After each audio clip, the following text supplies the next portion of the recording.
بسم الله الرحمن الرحيم هن لباس لكم وأنتم لباس لهن وقال رسول الله صلى الله عليه وسلم الجنة تحت قدام الأمهات أو كما قال عليه الصلاة والسلام অধ্যকার আল মাদ্রাসা ইসলাহুল উম্মাহ কর্তৃক আয়োজিত আজকে বার্ষিক সাংস্কৃতিক অনুষ্ঠানের সম্মানিত সভাপতি ও বিজ্ঞ বিচারক মণ্ডলী ও আমার সামনে উপবিষ্ট আছেন বাংলার বিভিন্ন অঞ্চল থেকে আগত প্রিয় ছাত্র ভাইয়েরা, সবাইকে আমার পক্ষ থেকে জানাই আন্তরিক মুবারকবাদ।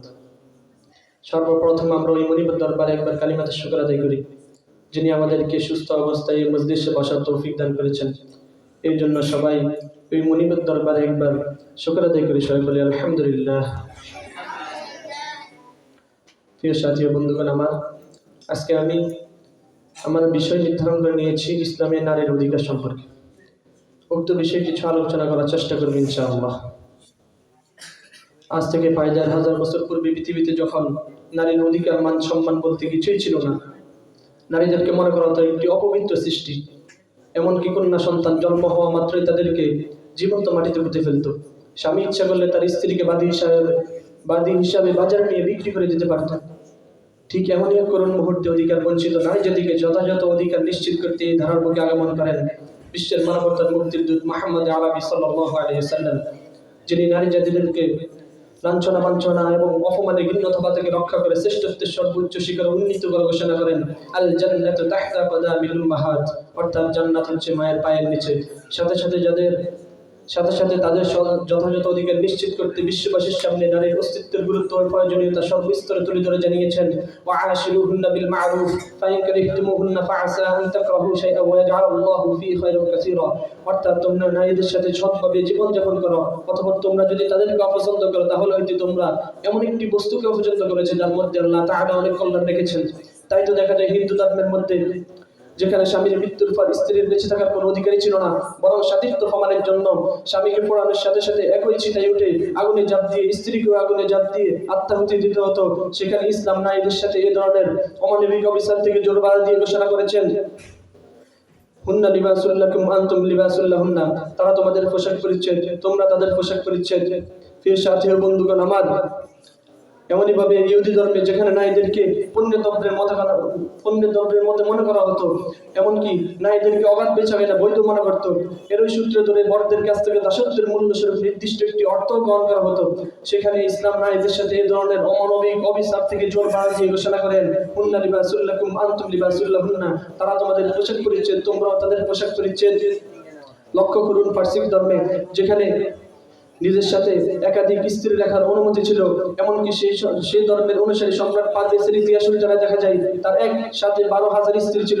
যখন তার মন চাইত তখন 40-50 জনকে হত্যা করে দিত, আরো 40-50 জন তাদের সাথে যোগ করে নিত। অথচ নারীর অধিকার রক্ষার্থে একমাত্র ইসলাম ঘোষণা করেন ফাইন খিফতুম আল্লা তা'দিলু ফাওয়াহিদাতান আও মা মালাকাত আইমানুকুম যালিকা আদনা আল্লা তা'উলু, অর্থাৎ তোমাদের যদি এরকম আশঙ্কা হয় যে তোমরা তাদের সাথে ন্যায়সঙ্গত বিচার করতে পারবে না, তাহলে তোমরা একটি বিবাহ করো, অথবা তোমাদের মালিকানাধীন দাসীদেরকে। এটা তোমাদের অবিষয়ে লিপ্ত না হওয়ার একটি নিকটবর্তী পন্থা। প্রিয় সাথী ও বন্ধুগণ, অত্যন্ত দুঃখজনক হলো সত্যি যে আজ 1450 বছরের ব্যবধানে পশ্চিমাদের এজেন্ট কিছু লম্পট নারীকে সম অধিকারের নামে নিরাপদ স্থান ঘর থেকে বের করে রাস্তায় নামিয়ে এনে নারী জাতির উপর চালাচ্ছে নির্যাতন, নিপীড়ন, স্টিমরোলার। যৌতুক না দেওয়ার কারণে শত শত স্ত্রীকে গলা টিপে হত্যা করা হচ্ছে, চলছে গণধর্ষণ, নিক্ষেপ করা হচ্ছে অ্যাসিড। সম অধিকারের নামে নারীরা বঞ্চিত হচ্ছে সর্বপ্রকার অধিকার থেকে। প্রিয় সুদী, বর্তমান অবস্থা থেকে আমার মনে হয় সে 1450 বছর পূর্বের আইয়ামে জাহিলিয়াত আবার নতুন ভাবে ফিরে এসেছে। প্রিয় সাথী ও বন্ধুগণ, বাস্তবিক পক্ষে ইসলাম ও মহানবী সাল্লাল্লাহু আলাইহি ওয়াসাল্লাম নারী জাতিকে যে সম্মান মর্যাদা উপহার দিয়েছে, বিশ্বের অন্য কোন আধুনিক ও প্রবীণ মতবাদ সে সম্মান মর্যাদা দিতে পারেনি, দিয়েছে শুধু লাঞ্ছনা বাঞ্ছনা আর আফসোস। প্রিয় সাথী ও বন্ধুগণ, আজকে যারা নারীদের সম অধিকারের নামে তাদের ইজ্জত সম্মান আব্রু নিয়ে ছিনিমিনি খেলছে, তাদেরকে আমরা উপমহাদেশের ইতিহাস স্মরণ করে দিতে চাই। মুসলমানদের অধিকার নিয়ে যারা ছিনিমিনি খেলেছিল, 1920 সালে উপমহাদেশের সূর্য সন্তান শাইখুল হিন্দ আল্লাহ মাহমুদ হাসান দেওবন্দি রাহমাতুল্লাহ আলাইহি তাদেরকে উপমহাদেশ থেকে চারুপিটা করে তাদের নাম নিশানা মুছে দিয়ে মুসলমানদেরকে আজাদী আন্দোলন উপহার দিয়েছিল। সুতরাং আবার যদি নারীর সম অধিকারের নামে নোংরামি আর বেহায়াপনা শুরু করা হয়, তাহলে দেশের লক্ষ কোটি তাওহীদি জনতা 56,000 বর্গ মাইলের ইঞ্চি ইঞ্চি মাটিকে অচল করে দিয়ে সবুজ বাংলার মাটি থেকে এ সকল পান্ডা পাতারকদেরকে উৎখাত করে নারী জাতির ইসলাম সম্মত অধিকার বাস্তবায়নের জন্য নিজেদের বুকের তাজা রক্তটা নিতে প্রস্তুত আছে ইনশাআল্লাহ। আল্লাহ তাআলা আমাদের সকলকে কবুল করুন, আমিন। রাসূলুল্লাহ ফাতহুন করিব। মাশাআল্লাহ, জাযাকাল্লাহ আহসানাল জাযা। মুহতারাম হাজিরিন, এই পর্যায়ে জিহাদের প্রয়োজনীয়তা সম্পর্কিত বিষয়ে গুরুত্বপূর্ণ বক্তৃতা নিয়ে আসছেন অত্র মাদ্রাসার নাহবে জামাতের ছাত্র মোহাম্মদ মিরাজুল ইসলাম। ভাই মোহাম্মদ মিরাজুল ইসলাম।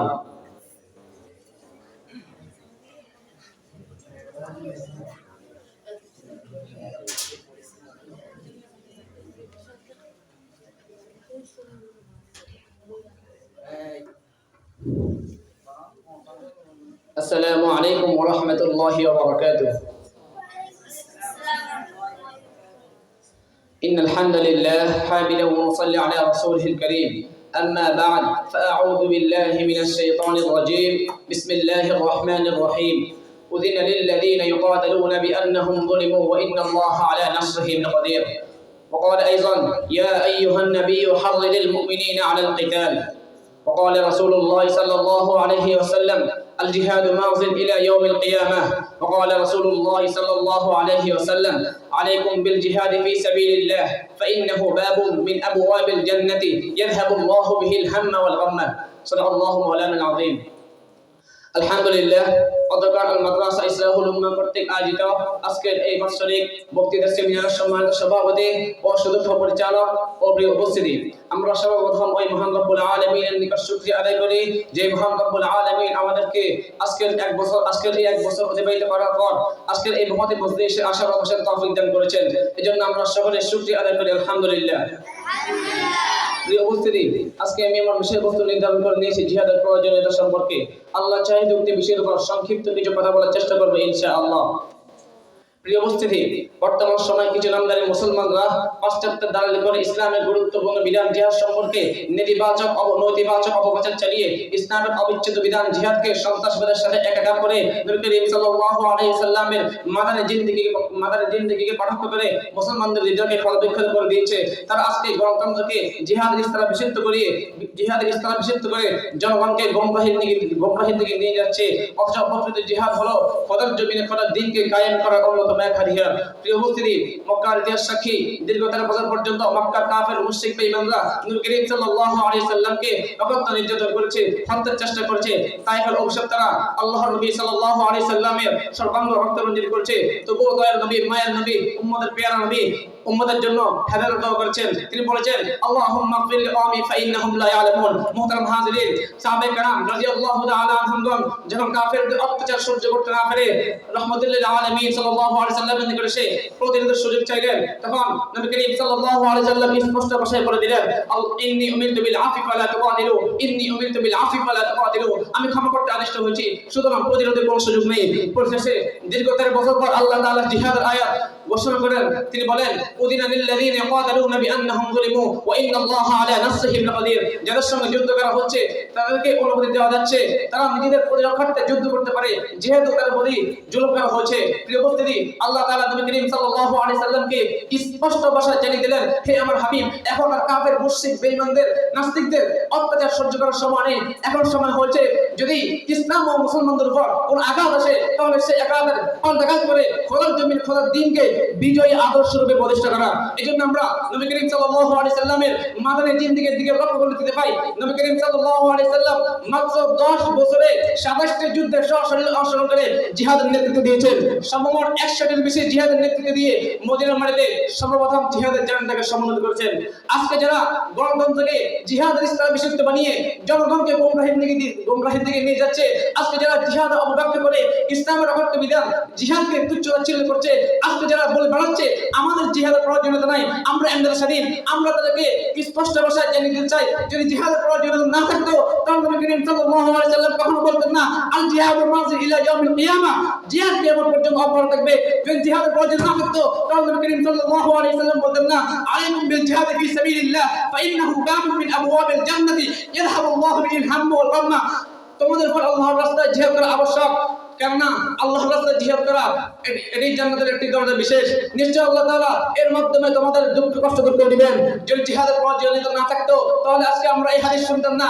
আন আবি হুরায়রা আন্না রাসূলুল্লাহ সাল্লাল্লাহু আলাইহি ওয়াসাল্লাম সুইলা আইয়ুল আমালি আফদালু ফাকালা ঈমানুন বিল্লাহি ওয়া রাসূলিহি কিলা সুম্মা মাযা ক্বালা আল জিহাদু ফি সাবিলিল্লাহ। আল্লাহ রাসূল সাল্লাল্লাহু আলাইহি ওয়াসাল্লামকে প্রশ্ন করা হলো কোন কাজটি সবচেয়ে উত্তম? আল্লাহ রাসূল বলেন আল্লাহ রাসূলের উপর ঈমান। নবী করিম সাল্লাল্লাহু আলাইহি ওয়াসাল্লাম বলেন আল্লাহ রাসূলের উপর ঈমান আনা সবচেয়ে উত্তম। আপনারা জিজ্ঞেস করা হলো তারপর কোন কাজটি সবচেয়ে উত্তম? নবী করিম সাল্লাল্লাহু আলাইহি ওয়াসাল্লাম বলেছেন আল্লাহর রাস্তায় জিহাদ করা। প্রিয় উপস্থিতি, যদি জিহাদের প্রয়োজনীয়তা না থাকতো তাহলে আল্লাহ তাআলা ঘোষণা করতেন না উযিনা লিল্লাযীনা ইয়াকাতুলুনা বিআন্নাহুম যুলিমু ওয়া ইন্নাল্লাহা আলা নাসরিহিম লাকাদির। যদি জিহাদের প্রয়োজনীয়তা না থাকতো তাহলে আল্লাহ তাআলা বলতেন না ওয়াকাতিলুহুম হাত্তা লা তাকুনা ফিতনাতুন ওয়া ইয়াকুনা দ্বীনু কুল্লুহু লিল্লাহ। যদি জিহাদের প্রয়োজনীয়তা না থাকতো তাহলে আল্লাহ তাআলা বলতেন না কুতিবা আলাইকুমুল কিতালু ওয়া কুরহুল লাকুম। যদি জিহাদের প্রয়োজনীয়তা না থাকতো তাহলে আল্লাহ তাআলা বলতেন না ওয়া'আইদু লাহুম মাসতাতা'তুম মিন কুওয়াতিন ওয়া মিন রিবাতিল খায়ল তুহিবুনা বিহি আদুওয়াল্লাহি ওয়া আদুওয়াকুম وآخرين من دونهم لا تعلمونهم الله يعلمهم وما تنفقوا من شيء في سبيل الله وفى إليكم ما تظلمون। যদি জিহাদের প্রয়োজন নাই থাকতো তাহলে আল্লাহ তাআলা বলতেন না ইয়া আইয়ুহান নাবিয়্যু হারিলিল মুমিনিনা আলাল কিতাল। হে আমার মুসলিম ভাইরা, আজকে যারা গণতন্ত্রের জিহাদের ইসলামবাসীকে বানিয়ে পশ্চাৎ দাল করে ইসলাম রাখতে বিধানকে তুচ্ছ তাচ্ছিল্য করছে, আজকে যারা পশ্চাৎ দাল করে মুসলমানদেরকে জিহাদ সম্পর্কে নেতিবাচক অপপ্রচার চালিয়ে আঘাত করতে চায়, আমরা তাদেরকে স্পষ্ট ভাষা জানিয়ে দিতে চাই যদি আমার জিহাদ সম্পর্কে কোন ধরনের কোনো বাক্য উচ্চারণ করা হয় তাহলে ওই রব্বে কাবার কসম করে বলছি, ওই রব্বে কাবাকে সাক্ষী রেখে বলছি, আবার যদি জিহাদ সম্পর্কে কোন ধরনের কোনো বাক্য উচ্চারণ করা হয় তাহলে আমরা আমাদের শরীরের শেষ রক্ত থাকা পর্যন্ত তাদের সাথে লড়াই করতে প্রস্তুত আছি। আমরা আমাদের শেষ নিঃশ্বাস ত্যাগ করার পর্যন্ত চিৎকার দিয়ে বলতে রাজি তাওহীদ কি আমানা সিনো মেহে হামারা আতা नहीं मिटाना नाम उनसे हमारा। अस्सलामु अलैकुम व रहमतुल्लाहि व बरकातहू।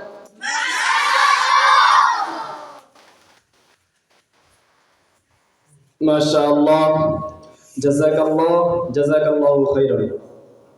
উপস্থিত সংগ্রামী সাথী ও বন্ধুগণ, এই পর্যায়ে বক্তৃতা নিয়ে আসছেন অত্র মাদ্রাসা নাদবীর জামাতের ছাত্র ভাই মোহাম্মদ শাহাদাত হুসাইন।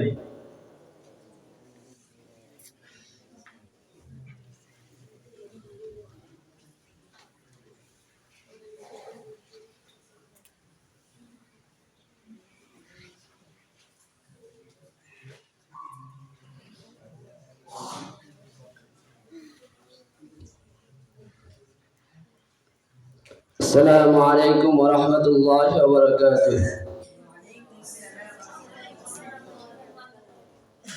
إن الحمد لله حامدا ومصليا ومسلما، أما بعد فأعوذ بالله من الشيطان الرجيم. بسم الله الرحمن الرحيم. يا أيها النبي جاهد الكفار والمنافقين واغلظ عليهم ومأواهم جهنم وبئس المصير.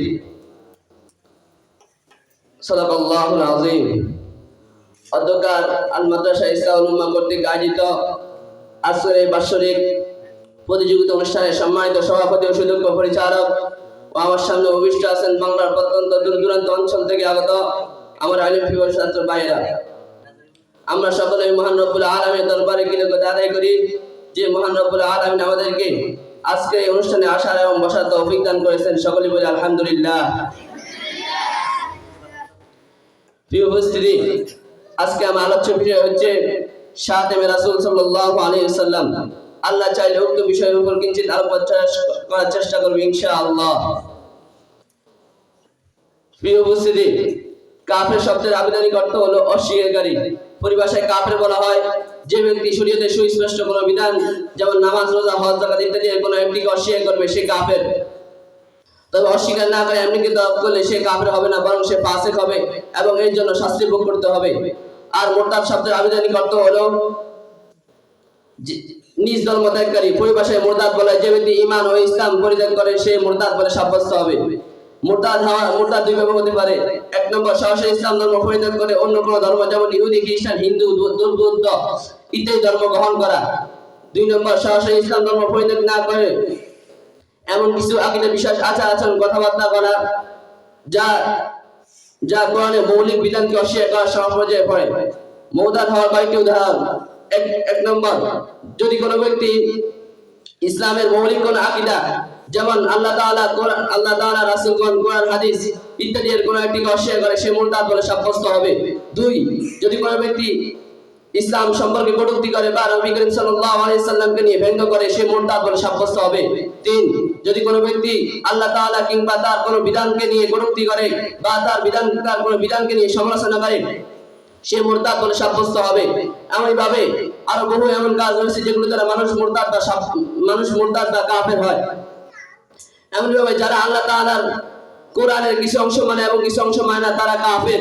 আল্লাহ তাআলা তাদের ব্যাপারে ঘোষণা করেন, ইন্নাল্লাযীনা ইয়াকফুরুনা বিল্লাহি ওয়া রাসূলিহি ইউরিদুনা আন ইউফাররিকু বাইনাল্লাহি ওয়া রাসূলিহি ওয়া ইয়াকুলুনা নু'মিনু বিবা'দিন ওয়া নাকফুরু বিবা'দ ওয়া ইউরিদুনা আন ইয়াত্তাখিযু বাইনা যালিকা সাবিলা উলাইকা হুমুল কাফিরুন হাক্কান ওয়া আ'তাদনা লিল কাফিরিনা আযাবান আলীমা। নিশ্চয় যারা আল্লাহ এবং তার রাসূলগণকে অস্বীকার করে এবং আল্লাহ তার রাসূলগণের মধ্যে পার্থক্য করতে চায় এবং বলে আমরা কতকে বিশ্বাস করি এবং কতকে বিশ্বাস করি না এবং তারা কুফর ও ঈমানের মাঝামাঝি একটি পথ বের করতে চায়, তারাই হলো প্রকৃত কাফের। এবং আল্লাহ তাআলা কাফেরদের জন্য প্রস্তুত করে রেখেছেন অমাননীয় শাস্তি। এইভাবে আল্লাহ তাআলা কাফের এবং মুনাফিকদের বিরুদ্ধে জিহাদ করার নির্দেশ দিয়েছেন, ইয়া আইয়ুহান নাবিয়্যু জাহিদিল কুফার ওয়াল মুনাফিকিনা ওয়াগলিজ আলাইহিম ওয়া মাওয়াহুম জাহান্নাম ওয়া বি'সাল মাসির। হে নবী, আপনি কাফের এবং মুনাফিকদের বিরুদ্ধে জিহাদ করুন এবং তাদের প্রতি কঠোরতা অবলম্বন করুন, আর তাদের ঠিকানা হলো জাহান্নাম, যার কতই না নিকৃষ্ট ঠিকানা। সংগ্রামী সাথী ও বন্ধুগণ, একবার হযরত ওমর রাদিয়াল্লাহু তাআলা আনহুর দরবারে এক ব্যক্তিকে হাজির করা হয় যে নবী করিম সাল্লাল্লাহু আলাইহি সাল্লামকে নিয়ে কটূক্তি করেছিল। হযরত ওমর রাদিয়াল্লাহু তাআলা আনহু তাকে হত্যা করে ফেলল এবং বলল, যে ব্যক্তি আল্লাহ তাআলা কিংবা তার কোনো রাসূলকে নিয়ে কটূক্তি করবে তার ফয়সালা হলো তাকে হত্যা করা হবে। এমনইভাবে উলামায়ে দেওবন্দের মধ্যে রয়েছে যে ব্যক্তি শান রিসালাতের বিরুদ্ধে আহ্বান করবে সে মুরতাদ। এই বিষয়ে হিন্দুস্তানের সকল মুফতিয়ানে কেরাম একমত পোষণ করেছেন। মুফতি আজম হযরত মাহমুদ হাসান গঙ্গুই रहमतुल्लाह अलैहि বলেন, जो शख्स शान अक़दा सल्लल्लाहु अलैहि वसल्लम के बारे में गाली बके वो मुर्ताद है और वो काफिर है। उसकी तौबा और तजदीद ईमान लाना लाजिम है। अगर उसने तौबा ना करेगा तो उसको कत्ल करना वाजिब है। এমনভাবে সৌদি আরবের ফতোয়া বিভাগে একটি ফতোয়া জারি করা হয়, ওয়াল ওয়াজিবু আলা উলাতিল আমরি মুহাকিমাতুহু শারআন কামা আন্নাল ওয়াজিবু আলা উমুমিল মুসলিমিনা হাদারিল মিন যালিকা সাওয়াউন বিল কওলি আও বিল কিতাবাতি আও বিল ফি'লি হাদারিন মিন গযাবিল্লাহি ওয়া ইকাবিহি ওয়ার রিদ্দাতি আন দীনিহি ওয়া হুয়া লা ইয়াশউর। শাসকদের জন্য আবশ্যক হলো যারা রাসূল সাল্লাল্লাহু আলাইহি সাল্লামকে নিয়ে ব্যঙ্গ করবে তাদের ব্যাপারে শরীয়ী দৃষ্টিকোণ থেকে ব্যবস্থা করা হবে। আর জনসাধারণের জন্য আবশ্যক হলো তারা আল্লাহর গজব থেকে বেঁচে থাকার জন্য এবং নিজেদের অজান্তে মুরতাদ হওয়া থেকে বেঁচে থাকা। অর্থাৎ যারা কাফের তাদেরকে যেখানে পাওয়া যাবে সেখানে তাদেরকে হত্যা করা হবে এবং যারা আল্লাহ এবং তার রাসূলগণকে নিয়ে কটূক্তি করবে তাদেরকে যেখানে পাওয়া যাবে সেখানে তাদেরকে হত্যা করা হবে। আল্লাহ তাআলা কোরআনে বলেন, ওয়াক্তুলুহুম আইযা তাকিফতুমুহুম ওয়া আখরিজুহুম মিন হাইথু আখরাজাকুম ওয়াল ফিতনাতু আশাদ্দু মিনাল কাতল। কাফেরদেরকে তোমরা যেখানে পাও সেখানে তাদেরকে হত্যা করা এবং তাদেরকে ওই স্থান থেকে বের করে দাও যেখান থেকে তারা তোমাদেরকে বের করে দিয়েছে। নিশ্চয় ফিতনা হত্যার চেয়ে অধিক ভয়ঙ্কর। রাসূল সাল্লাল্লাহু আলাইহি ওয়াসাল্লাম ইরশাদ করেন, عن الشافعي عن علي رضي الله عنه أن يهودية كانت تشتمل النبي صلى الله عليه وسلم وتقع فيه فخلقها رجل حتى ماتت فأوتر رسول الله صلى الله عليه وسلم دمها। জনৈক ইহুদি নারী রাসূল সাল্লাল্লাহু আলাইহি ওয়াসাল্লামকে গালমন্দ করত এবং তার ব্যাপারে দুর্নাম করত। এক ব্যক্তি তাকে হত্যা করে ফেলল। রাসূল সাল্লাল্লাহু আলাইহি ওয়াসাল্লাম তার রক্তকে মূল্যহীন বলে ঘোষণা দিয়েছেন। আল্লাহ তাআলা অন্য জায়গায় ইরশাদ করেন, ইন্নাল্লাযীনা ইউযুনা আল্লাহা ওয়া রাসূলাহু লা'নাহুল্লাহু ফিদ দুনিয়া ওয়াল আখিরাতি ওয়া আ'আদ্দা লাহুম আযাবান আলীমা। যারা আল্লাহ এবং তার রাসূলগণকে কষ্ট দেয় তারা আল্লাহ তাআলা তাদেরকে দুনিয়া এবং আখিরাতে তাদের প্রতি লানত বর্ষণ করেন এবং পরকালে তাদের জন্য প্রস্তুত তাদের লাঞ্ছনাকর শাস্তি। অর্থাৎ আমরা কাফের এবং মুশরিকদের বিরুদ্ধে জিহাদ করতে হবে এবং কাফের এবং মুশরিকদেরকে যেখানে পাওয়া যাবে সেখানে তাদেরকে হত্যা করতে হবে। আল্লাহ তাআলা আমাদের সকলকে একজন মুজাহিদ হিসেবে কবুল করার তৌফিক দান করুন। আমিন। ওয়া আখিরু দাওয়ানা আলহামদুলিল্লাহি রাব্বিল আলামিন। মাশাআল্লাহ, জাযাকাল্লাহ আহসানাল জাযা। সংগ্রামী সাথী ও বন্ধুগণ, আজকের এই বার্ষিক সাংস্কৃতিক প্রতিযোগিতা অনুষ্ঠান ও পুরস্কার বিতরণী অনুষ্ঠানের এই পর্যায়ে নির্যাতিত মুসলিম উম্মাহ সম্পর্কিত বিষয়ে গুরুত্বপূর্ণ আলোচনা নিয়ে আসছেন অত্র মাদ্রাসার মাহবুবীর জামাতের ছাত্র ভাই মোহাম্মদ জিহাদুল ইসলাম। ভাই মোহাম্মদ জিহাদুল ইসলাম।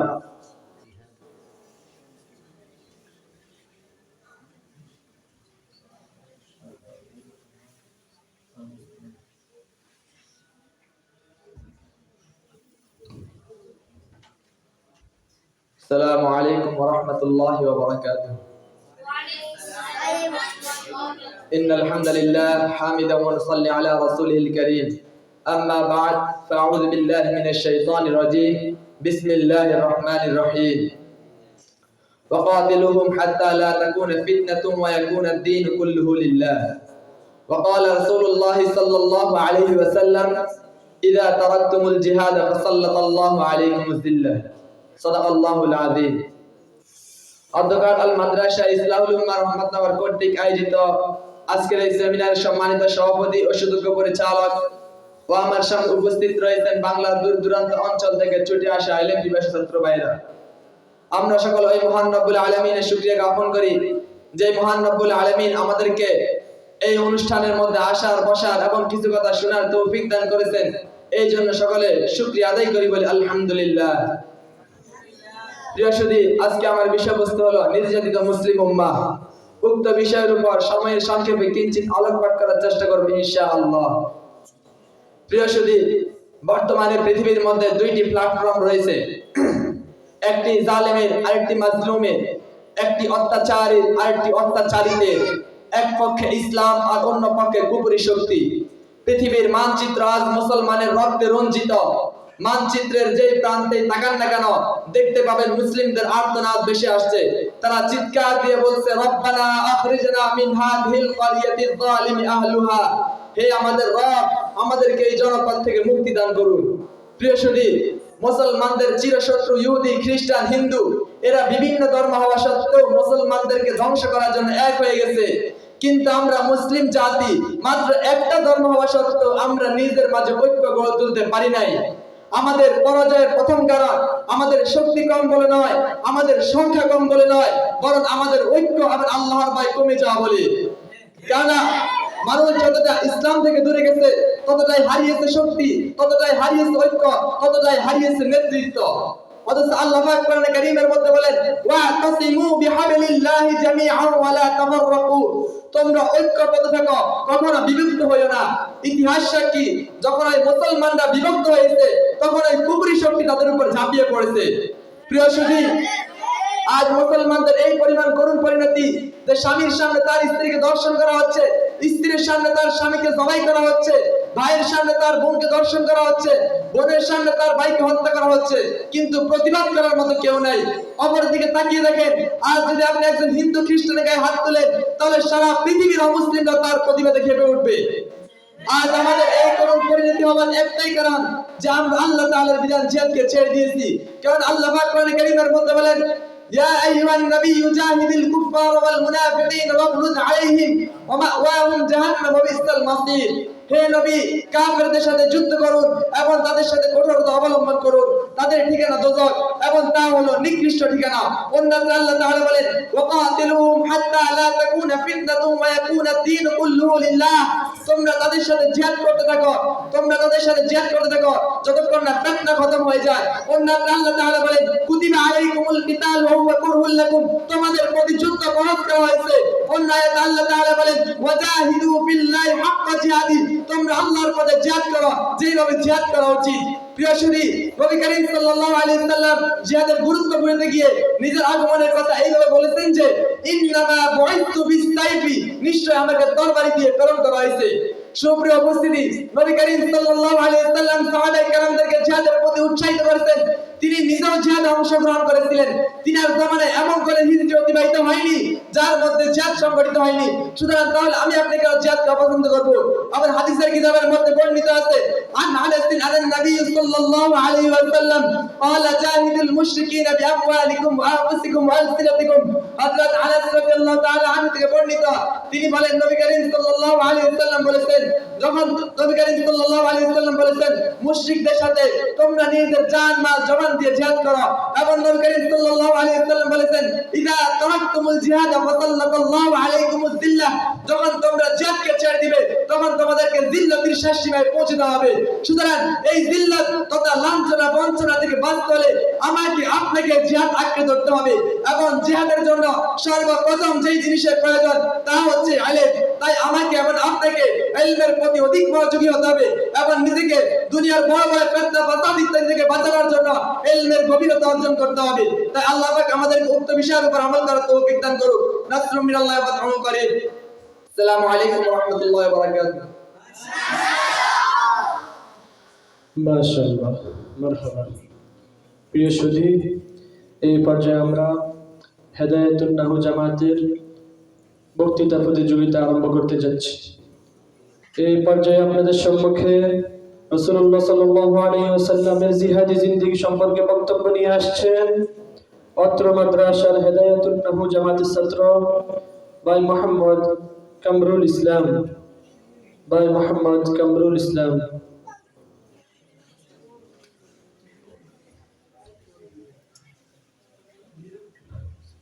السلام عليكم ورحمة الله وبركاته. نحمده ونصلي على رسوله الكريم، أما بعد فأعوذ بالله من الشيطان الرجيم. بسم الله الرحمن الرحيم. يا أيها النبي جاهد الكفار والمنافقين واغلظ عليهم ومأواهم جهنم وبئس المصير. وقال النبي صلى الله عليه وسلم إذا تركتم الجهاد فسلط الله عليكم الذلة. وقال أيضا الجهاد ماض إلى يوم القيامة. صدق الله العظيم. অধ্যকার আল মাদ্রাসা ইসলাহুল উম্মাহ রহমতনগরের উদ্যোগে আয়োজিত আজকের এই বার্ষিক প্রতিযোগিতা অনুষ্ঠানের সম্মানিত সভাপতি, সুদক্ষ পরিচালক ও আমার সামনে উপবিষ্ট বাংলার প্রত্যন্ত দূর দূরান্ত অঞ্চল থেকে আগত ইলমে দ্বীন বিভাজিত প্রিয় তালেবে ইলম ছাত্র ভাইয়েরা, আমরা সর্বপ্রথম ওই মহান রব্বুল আলামিনের দরবারে কৃতজ্ঞতা জ্ঞাপন করি যিনি আমাদেরকে আজকের এই মজলিসে আসার বসার কিছু কথা বলার ও শোনার তৌফিক দান করেছেন। এই জন্য সকলেই বলি আলহামদুলিল্লাহ। প্রিয় উপস্থিতি, আজকে আমি আমার আলোচ্য বিষয় নির্ধারণ করে নিয়েছি নবী করিম সাল্লাল্লাহু আলাইহি ওয়াসাল্লামের জিহাদি জীবন সম্পর্কে। আল্লাহ চাইলে উক্ত বিষয়ে কিঞ্চিত আলোকপাত করার চেষ্টা করব ইনশাআল্লাহ। নবী করিম সাল্লাল্লাহু আলাইহি ওয়াসাল্লামের পুরো জীবনটাই ছিল জিহাদ ফি সাবিলিল্লাহর উজ্জ্বল নমুনা। নবী করিম সাল্লাল্লাহু আলাইহি ওয়াসাল্লাম তার নবুয়তি জীবনের একটি বিরাট অংশ জিহাদের ময়দানে কাটিয়েছেন। কিয়ামত দিন নিজেই ঘোষণা দিয়েছেন আল জিহাদ মাদিন ইলা ইয়াউমিল কিয়ামাহ, জিহাদ কিয়ামত পর্যন্ত অব্যাহত থাকবে। অপর এক হাদিসে নবী করিম সাল্লাল্লাহু আলাইহি ওয়াসাল্লাম বলেন আনা নাবিয়্যুস সাইফি ওয়া আনা নাবিয়্যুল মালহামাতি, আমি তরবারির নবী, আমি সংগ্রামের নবী। প্রিয় উপস্থিতি, নবী করিম সাল্লাল্লাহু আলাইহি ওয়াসাল্লাম গাজওয়ায়ে খন্দক, বদর, উহুদ ইত্যাদি যুদ্ধে সরাসরি অংশগ্রহণ করে জিহাদের গুরুত্ব অপরিসীমতার বিরাট সাক্ষ্য রেখেছেন। কখনো তিনি লোকদেরকে জিহাদের প্রতি উদ্বুদ্ধ করেছেন, আবার কখনো বলিষ্ঠ কণ্ঠে ভাষণ দিয়েছেন। গাজওয়ায়ে খন্দক থেকে ফিরে এসে নবী করিম সাল্লাল্লাহু আলাইহি ওয়াসাল্লাম মদিনার সনদ ভঙ্গকারী বিদ্রোহী ইহুদীদের দুর্গ অবরোধ করেন। আক্রমণের তীব্রতা বৃদ্ধি করা হলে তারা বশ্যতা স্বীকার করতে রাজি হয়। অবশেষে নবী করিম সাল্লাল্লাহু আলাইহি ওয়াসাল্লাম এই ময়দানে 25 দিন অবস্থান করেন। গাজওয়ায়ে তাবুক ছিল নবী করিম সাল্লাল্লাহু আলাইহি ওয়াসাল্লামের জীবনের সর্বশেষ যুদ্ধ। এই যুদ্ধে নবী করিম সাল্লাল্লাহু আলাইহি ওয়াসাল্লাম প্রায় 30,000 মুজাহিদ সহ রোমানদের বিরুদ্ধে সরাসরি অংশগ্রহণ করেন। রোম সম্রাটের বাহিনীরা নবী করিম সাল্লাল্লাহু আলাইহি ওয়াসাল্লামের আগমনের সংবাদ পেয়ে তারা আর জিহাদের ময়দানে নামতে সাহস পায়নি। প্রিয় সুধী, পরিশেষে আমি বলতে চাই আজ দেশে দেশে মুসলিম উম্মাহ নির্যাতিত হওয়ার একমাত্র কারণ হলো তারা আল্লাহ তাআলার চিরন্তন বিধান জিহাদ ছেড়ে দিয়েছে। কারণ নবী করিম সাল্লাল্লাহু আলাইহি ওয়াসাল্লাম ঘোষণা দিয়েছেন ইদা তারাকতুমুল জিহাদ ফাসাল্লাতাল্লাহু আলাইকুমুজ জিল্লাহ, যখন তোমরা জিহাদ ছেড়ে দেবে তখন তোমরা জিল্লাতের শেষ সীমানায় পৌঁছে যাবে। তাই আমাদের জন্য আবশ্যক হলো দল বল নির্বিশেষে বাংলাদেশে খেলাফতে আলা মিনহাজুন নবুওয়াহ প্রতিষ্ঠা করার জন্য গণতন্ত্রকে বয়কট করে খোদার জমিনে খোদার দ্বীনকে কায়েম করার জন্য জিহাদের ময়দানে ঝাঁপিয়ে পড়া। নাসরুম মিনাল্লাহি ওয়া ফাতহুন করিব। আসসালামু আলাইকুম ওয়া রাহমাতুল্লাহি ওয়া বারাকাতুহু। মাশাআল্লাহ। মারহাবা।